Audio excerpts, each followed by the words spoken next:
Have you had moments in your life when you feel like you just want to give up? That no one is coming to help you. No one is coming to rescue you. That you've tried everything you possibly could to solve the problem that's in front of you. And just feel like quitting. I've had many of those moments in my life and in my career. As an entrepreneur, I faced various challenges, competitions, problems on a day-to-day basis. And there are many times in my life that I felt maybe I couldn't solve this problem. Maybe I couldn't overcome this. Maybe I should just quit. Most people are governed by their habits, their fears, and the opinions of others. A lot of people never try anything differently because they have been convinced by people in their lives that they value that they can't do it. They're living within the context of the opinions that other people have of them, the low expectations. Many people doubt themselves because when they thought about doing something at some critical point in their lives, somebody they respected and honored, somebody they believed in, somebody that they loved, someone they trusted said, "You can't do that." And they accepted that. Imagine if Michael Jordan was scared of missing. He would have never taken a shot.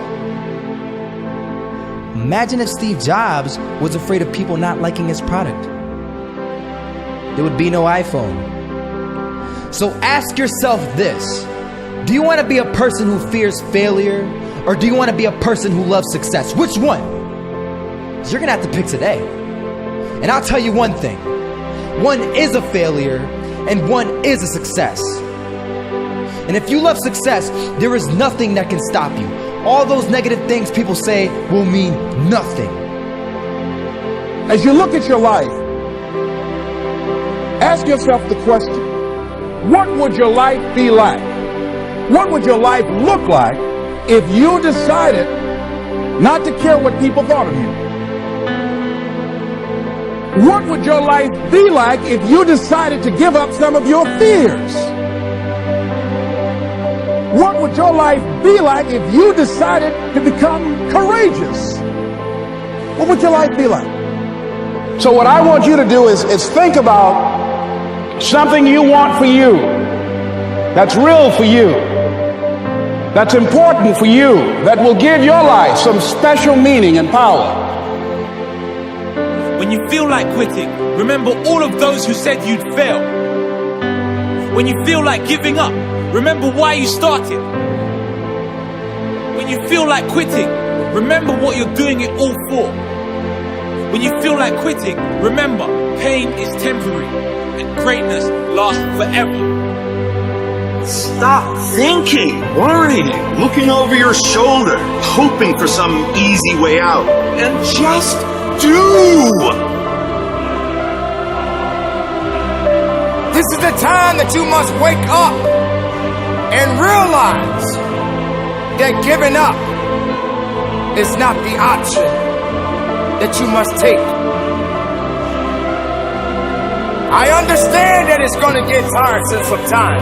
I understand you're going to feel like quitting. I understand you're going to give up and you're going to want to say you don't have it anymore. But I'm here to let you know that you got to rise up and you got to continue to push forward and you got to walk down that path. And if you get down, get back up. And if you're feeling alone, you're not alone for very long. You have got to find the inner beast within you because it has yet to be awakened.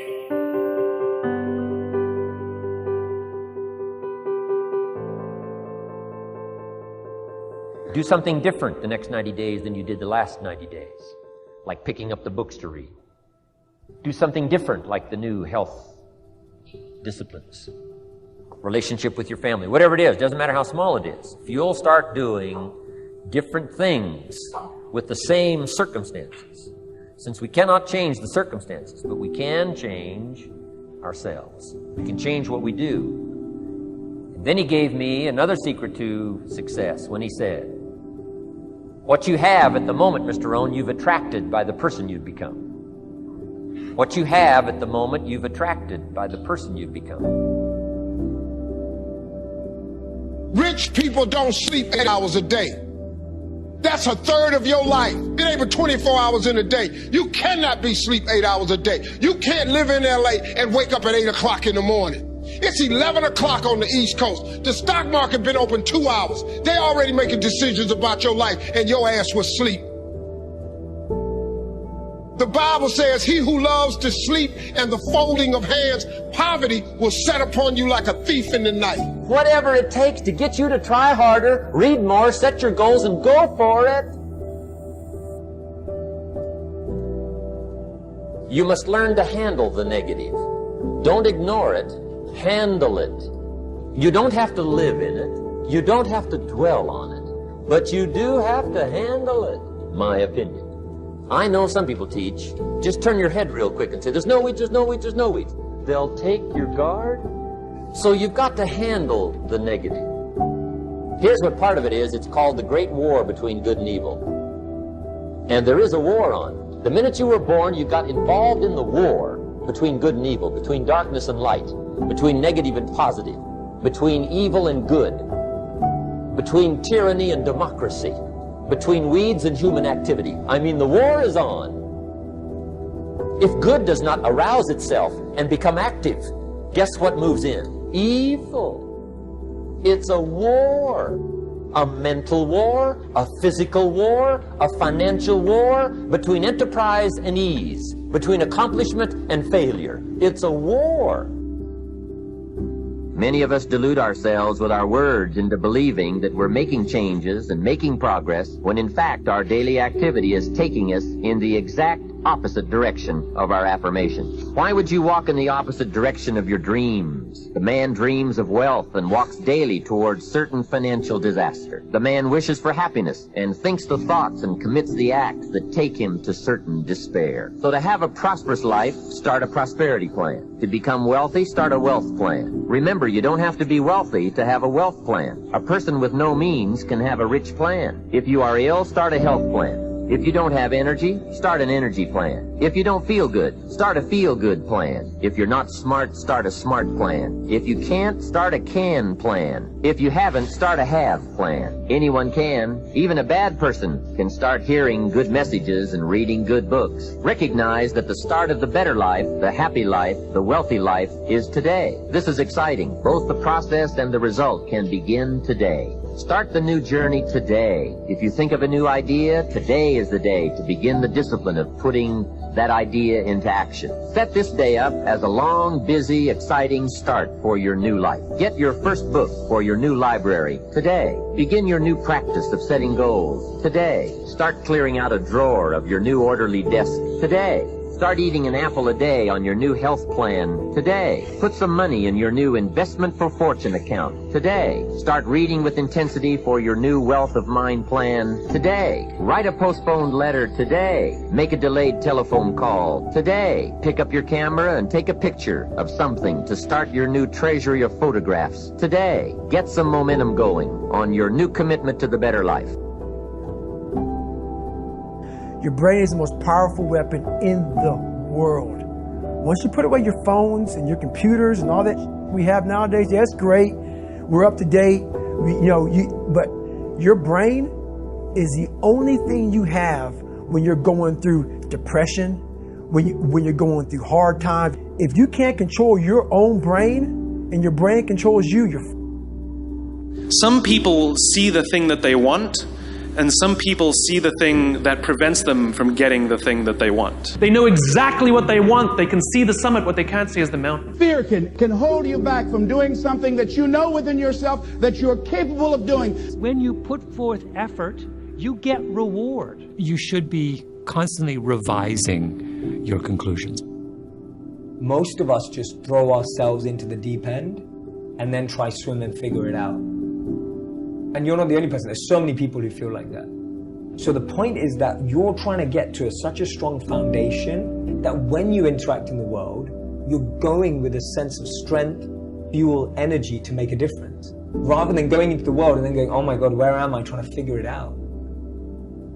people were so far removed from their own understanding of themselves that they were either lost living a life they didn't want to, lost living up to someone else's expectations, or lost becoming someone to impress someone else. I dare you to work on yourself for 6 months. I dare you to shut out the world. I dare you to shut out all the distractions. I dare you to give up everything that is keeping you from your dream. If you have a dream, don't just sit there. Make something happen. Becoming successful can be, and at some point will be, a very lonely journey. Now, if you know your outcome, know why you want it, and take massive action, you're now in the most small percentile of people on the planet. So what's the next step though? Well, you can take a lot of action and get caught up in a pattern. So what you have to be able to do to succeed so you don't get caught up in some old pattern is you got to know what you're getting. Know what you are getting. Success is happiness. The kind of happiness that makes a noise. It announces its arrival with a deep inhale and a deep exhale. That happiness. You know that happiness, right? That happiness is success because it turns out happy people get jobs. Happy people create. Happy people win. Happy people fall in love and raise families. They lead and change the world. Happy people get what they want because often happy people are the ones who realize they don't actually need much more than they already have and they appreciate what they've got. Happy people are contagious.